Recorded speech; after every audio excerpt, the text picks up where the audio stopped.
एक लड़की, दो खतरनाक लड़के और एक फैक्ट्री जिसमें मौत छुपी थी। फिल्म की शुरुआत एक थ्रिलिंग सीन से होती है।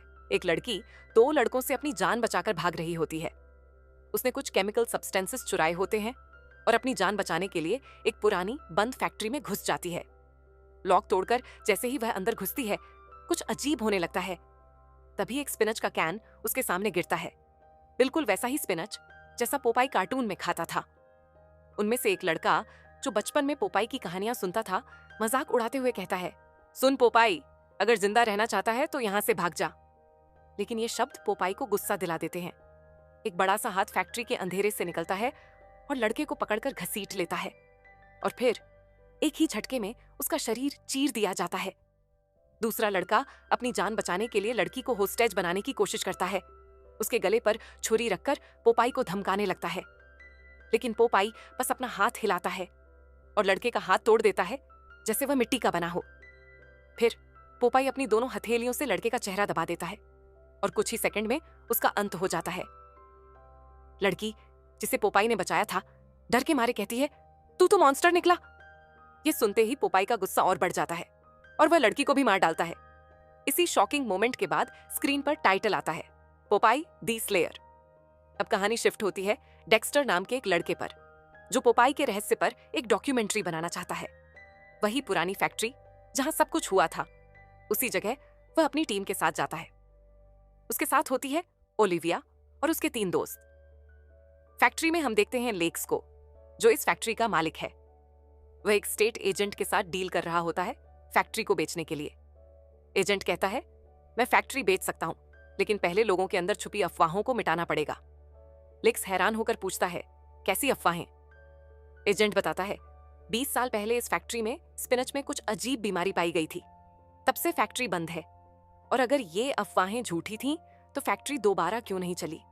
और सबसे बड़ा सवाल, क्या पोपाई अब भी यहां रहता है? ये बातें हो ही रही थीं कि अचानक लेक्स को एक अजीब सी गंध महसूस होती है। वह गंध के स्रोत की ओर बढ़ता है, जबकि बाकी सब लोग घबरा जाते हैं। तभी एक लड़की को सुनाई देता है भारी और भयंकर कदमों की आवाज, जो फैक्ट्री के अंधेरे में गूंज रही थी। फैक्ट्री के अंधेरों में जब वह लड़की तेजी से भाग रही थी, अचानक किसी ने उसके कंधे पर हाथ रख दिया। डर के मारे उसके मुंह से चीख निकल गई। पलटकर देखा तो सामने फैक्ट्री का एक गार्ड खड़ा था। लेक्स ने उसे समझाने की कोशिश की कि यह सिर्फ गार्ड है, लेकिन लड़की का डर कम नहीं हुआ। वह जल्दी से अपना सामान उठाकर फैक्ट्री से भाग गई, लेकिन अपनी एक फाइल यहीं छोड़ गई थी।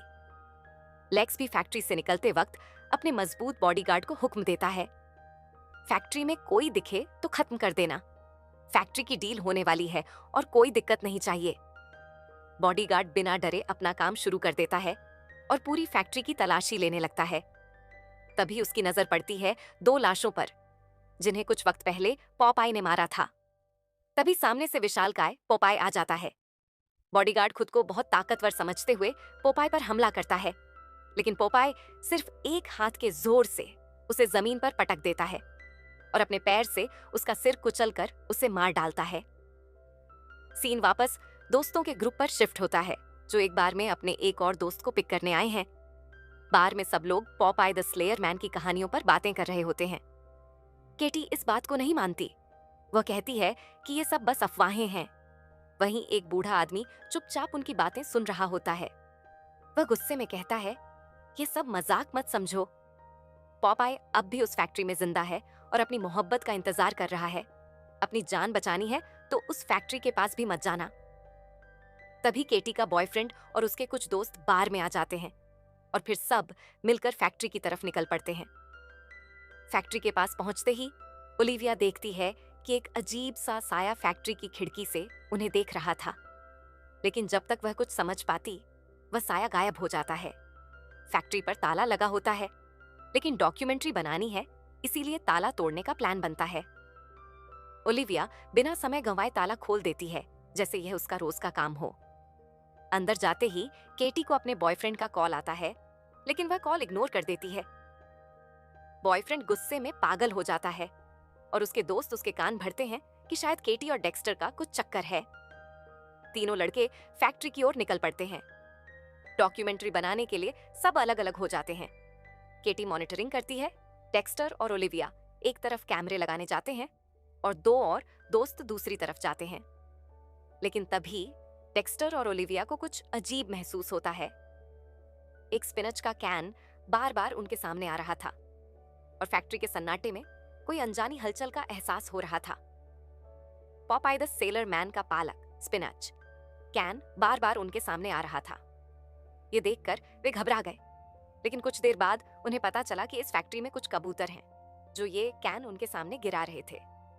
अब वे फिर से यकीन करने लगे कि पॉपाई यहाँ नहीं है। हालांकि उन्हें यह नहीं पता था कि ठीक उसी समय पॉपाई उनके पीछे खड़ा हुआ था, अपने सिगार को जलाते हुए। हम देखते हैं कि डेक्स्टर फैक्ट्री में हर जगह कैमरे लगा रहा है। पॉपाई भी इन कैमरों में कैप्चर हो जाता है, लेकिन केटी अपने फोन में इतनी व्यस्त थी कि उसे फुटेज पर जरा भी ध्यान नहीं गया और उसे पॉपाई की मौजूदगी का जरा भी अंदाजा नहीं था। इसी बीच हम देखते हैं कि सुबह अपनी फाइल भूल जाने वाली स्टेट एजेंट भी यहाँ वापस आ गई थी। जब वह अपनी फाइल निकालने लगी तो अचानक उसके सामने गार्ड की लाश आ गई, जिसे उसने सुबह जिंदा देखा था। उस लाश का चेहरा इतनी बुरी हालत में था कि वह चीख पड़ी। अब जब वह पलटी तो उसके सामने खुद पॉपाई द स्लेयर मैन खड़ा था, यानी उसकी मौत उसकी आंखों के सामने थी। अपनी जान बचाने के लिए वह वहां से भागने लगी और एक कमरे में छुपने की कोशिश की, लेकिन उसका बाल दरवाजे से बाहर रह गया, जिसे पॉपाई ने पकड़ लिया और इतनी जोर से खींचा कि उसका सिर तक खींच आया। दर्द से बेहाल वह जमीन पर गिर पड़ी।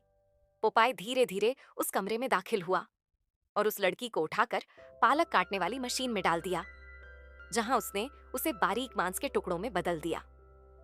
दूसरी तरफ हम देखते हैं कि डेक्स्टर और ओलिविया फैक्ट्री के ऑफिस तक पहुंच चुके हैं। बातचीत के दौरान ओलिविया डेक्स्टर को बताती है कि वह कई साल पहले ये शहर छोड़ चुकी थी और अभी कुछ खास काम के चलते वापस लौटी है। खैर, उनका असली मकसद था यहाँ से कुछ दस्तावेज इकट्ठा करना, जो फैक्ट्री के अतीत और यहाँ फैली अफवाहों का सच बता सकते थे। समस्या ये थी कि उनके पास एक बार फिर चाबियां नहीं थीं, लेकिन ओलिविया एक बार फिर अपनी हुनर दिखाती है और बिना चाबी के ही सभी दराज खोल देती है। उन्हें दराजों से एक रिपोर्ट मिलती है, जिससे फैक्ट्री का काला सच सामने आता है। पता चलता है कि यह फैक्ट्री इसीलिए बंद कर दी गई थी क्योंकि यहाँ के पालक के कैन में जहरीले बैक्टीरिया पाए गए थे। एक खास तरह का जहर पालक के डिब्बों में फैल गया था। डेक्स्टर हैरान रह जाता है कि इतनी बड़ी खबर मीडिया में क्यों नहीं फैली। तो ओलिविया बताती है कि लेक्स इस शहर के आधे से ज्यादा हिस्से का मालिक है। उसकी पहुंच इतनी ऊंची है कि ऐसी खबर को दबाना उसके लिए कोई मुश्किल काम नहीं था। अब जब वह ये सारी बातें कर रहे थे, तभी उनके दो और साथी भी इसी कमरे में आ पहुंचे। अब ये चारों एक साथ आगे बढ़ने लगे। वे एक ऐसे कमरे में पहुंचे जहां दीवारों पर एक कविता लिखी हुई थी। ये कविता लोगों को पॉपाई द स्लेयर मैन से डराने के लिए लिखी गई थी। उसमें लिखा था कि अगर पास से धुएं की महक आए तो खुद को बचा लो, और अगर डर लगने लगे तो समझ लो कि तुम्हारी मौत पॉपाई के हाथों तय हो गई है। यहां हम देखते हैं कि जोई और उसके दोस्त भी इस फैक्ट्री में आ चुके थे। जोई का गुस्सा अपने चरम पर था। इधर पॉपाई केटी के पास पहुंच चुका था। केटी, जो पूरी तरह से अनजान थी, अचानक पोपाई को देखकर चीख उठी और अपनी जान बचाने के लिए वहां से भागने लगी। भागते हुए वह जोई से टकरा गई, लेकिन इससे पहले कि वह अपने बॉयफ्रेंड जोई को कुछ बता पाती, जोई गुस्से में बिना कुछ सुने उसका फोन तोड़ देता है। अब पोपाई उनका पीछा करने लगा था। पोपाई को देखकर 3 लड़कों में से एक लड़का बहुत ज्यादा ओवर स्मार्ट बनने लगा। वह तुरंत पोपाई के सामने आया और चाकू से उसके कंधे पर वार कर दिया। लेकिन इतने छोटे मोटे हमलों से पोपाई को कोई फर्क नहीं पड़ने वाला था। पोपाई ने उस लड़के को पकड़ लिया और उसकी आंखें खींचकर बाहर निकाल दी। ये देखकर दूसरा लड़का सामने आया और उसने गन निकाल ली, लेकिन पोपाई ने एक झटका देकर उसका हाथ तोड़ दिया। ये सब देखकर वह लड़का डर के मारे भाग खड़ा हुआ और जोई यानी केटी का बॉयफ्रेंड भी अपने दोस्त को अकेला छोड़कर भाग गया। लेकिन सबसे हैरान करने वाली बात यह थी कि पोपाई ने अभी तक केटी को कुछ नहीं कहा था। इधर हम देखते हैं कि जो लड़का बाहर भागा था वह तेजी से अपनी कार में जाकर बैठता है और जैसे ही कार स्टार्ट कर भागने की कोशिश करता है, कार आगे नहीं बढ़ती। जब वह पीछे देखता है तो पोपाई उसकी कार को पीछे से उठा रहा होता है। यह देखकर वह घबरा जाता है। वह तुरंत कार से उतरकर भागता है, लेकिन पोपाई भी उसके पीछे दौड़ता है और एक भारी एंकर फेंककर उसे पकड़ लेता है। इस एंकर की चोट से लड़का वहीं मर जाता है, लेकिन पोपाय ने यहीं रुकने का नाम नहीं लिया। वह उसकी गर्दन भी एंकर से काट देता है ताकि उसकी मौत और भी खौफनाक बन जाए। वहीं फैक्ट्री के अंदर जोई यानी केटी का बॉयफ्रेंड अभी भी फैक्ट्री से बाहर निकलने का रास्ता ढूंढ रहा था। तभी उसे अपने पीछे किसी के कदमों की आवाज सुनाई देती है। उसे लगा कि पोपाय आ गया है। बिना देखे उसने गोली चला दी, लेकिन वह केटी थी। गोली की आवाज सुनकर पोपाय भी वहां पहुंच गया। एक बार फिर पोपाय को देखकर जोई केटी को वहीं मुश्किल में छोड़कर खुद भाग निकला। अब ये चारों दो दो के ग्रुप में बंट गए थे और केटी को ढूंढने लगे। उनके दो साथी इसी दौरान एक लाश भी ढूंढ लेते हैं, जिसे देखकर वे बुरी तरह डर जाते हैं और तय करते हैं कि तुरंत पुलिस में शिकायत करनी चाहिए। लेकिन तभी पोपाय फिर से उनके सामने आ जाता है। उसे देखकर ये लोग भागने की कोशिश करते हैं। भागते हुए एक लड़के का पैर एक जाल में फंस जाता है। वह नीचे गिर जाता है। हालांकि उसे गिरने से बहुत ज्यादा चोट नहीं आई थी, लेकिन उसका पैर जाल में बुरी तरह फंस गया था। जब वह पैर निकालने के लिए जाल को हिलाता है तो ऊपर से लोहे की भारी सरिये, आयरन रॉड्स, टूटकर उसके शरीर पर गिर जाती है और उसे बुरी तरह घायल कर देती है।